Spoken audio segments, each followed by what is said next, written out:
أولم يروا أنا نأتي الأرض ننقصها من أطرافها والله يحكم لا معقب لحكمه وهو سريع الحساب وقد مكر الذين من قبلهم فلله المكر جميعا يعلم ما تكسب كل نفس وسيعلم الكفار لمن عقبى الدار ويقول الذين كفروا لست مرسلا قل كفى بالله شهيدا بيني وبينكم ومن عنده علم الكتاب. And work on the helicopters there. When they asked for volunteers, sorry, there's some typos here. I'll try to read it and say what I believe they were trying to say. But it says, when they asked for volunteers, a bunch of us applied, but only me and one other guy got accepted. The application process had a bunch of questionnaires that we had to fill out, and we had to sit for a bunch of one-on-one interviews. It was mostly just a bunch of questions about what our interests and beliefs were. It's weird that they would ask about their beliefs.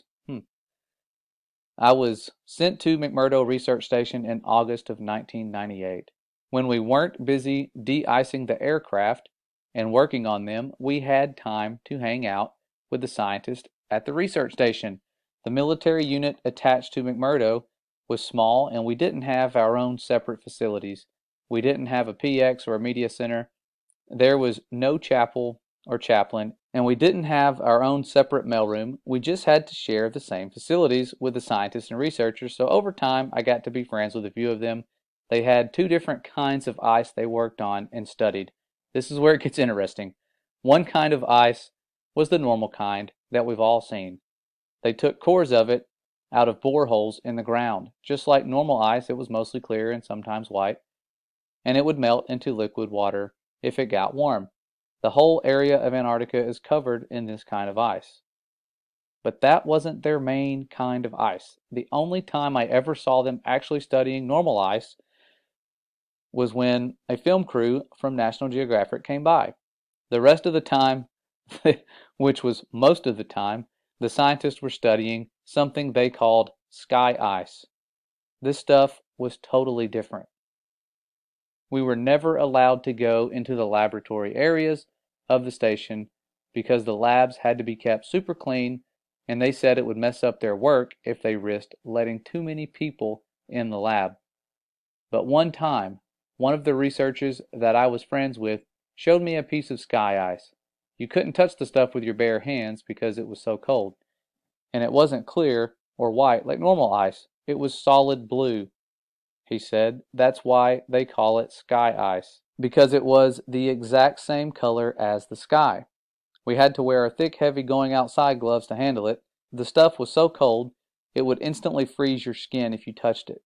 I don't remember what the temperature he said it was, but it was something like hundreds of degrees below zero, way colder than the normal ice that was outside. He had to carry it in a metal bottle that was kind of like a thermos. He let me play with the piece of it for a while. It felt lighter than a piece of normal ice of the same size, like it wasn't very heavy at all. It almost felt like you could throw it up in the air and it would just float back down. But I didn't try that.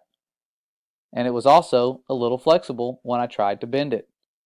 It didn't break like normal ice would, and even for a small piece, you could see through it. It was solid blue right from the surface. And here's the really weird part. It didn't melt into water. When it got warm, because we had it inside, it just started to shrink. It got smaller and smaller, but my glove never got wet. And there was no water on the floor. The stuff just turned into thin air when it got warm and vaporized. He said that was the reason why they had to study the stuff right there in Antarctica. You couldn't take the sky ice back to America to study it because it was almost impossible to keep it cold enough during transit. And then they shared a verse right here where it says, "And above the firmament that was over their heads was the likeness of a throne, as the appearance of a sapphire stone. And upon the likeness of the throne was the likeness as the appearance of a man above upon it." And then we continue off where it says, "It would always vaporize into air and you'd have nothing left when you got back to the US, he said. Russian scientists had discovered the same problem when they tried to take the ice back to Russia. So that was why they all had research stations in Antarctica. After maybe 15 minutes of handling the piece of sky ice, it was almost completely gone. Just a tiny little bit was left, and my glove was dry the whole time. I'd never seen anything like it before or since, and that's unusual because I've always had an interest in scientific things. I think that's even why I got selected to go to Antarctica, because a big part of the interview was about science and what I believed about things. So I really thought it was cool to see something I'd never heard of before. The whole time I was at McMurdo, I heard people talking about the wall like that was a special place. It's pretty common to find ice walls and ice cliffs all over Antarctica. The whole place is ice, but it's all just normal white or clear ice. So I asked my friend where they get the sky ice from, and he said it comes from the wall. I don't remember exactly how he described it, but apparently there's a huge wall of sky ice in Antarctica. He said it was hundreds of miles inland from the coast. I never got to see it myself because I was only, and then I'm going to skip forward, stationed to McMurdo. I didn't get to go out on expeditions. He said it was the biggest natural structure in the world. Imagine that. He said that in the 1960s, the U.S. Army had a plan to bore a tunnel into the wall, but they didn't have a boring machine that could handle the super cold temperatures, so they had a whole testing project in Greenland where they developed ice tunnels and invented new boring machines that could operate in super cold temperatures. So this was back when they were going into forming NASA and all the other things that were kind of strange, the Antarctic Treaty, around that time, pretty close to it. And he says, like they did this whole big thing in Greenland for just practice. So it was like they were practicing to bore into the sky ice. I'm not an expert on that, but that's just what he told me. Then, once they had the new boring machine figured out, they brought it to the ice wall, or to the wall in Antarctica. He said that the machine bored a tunnel.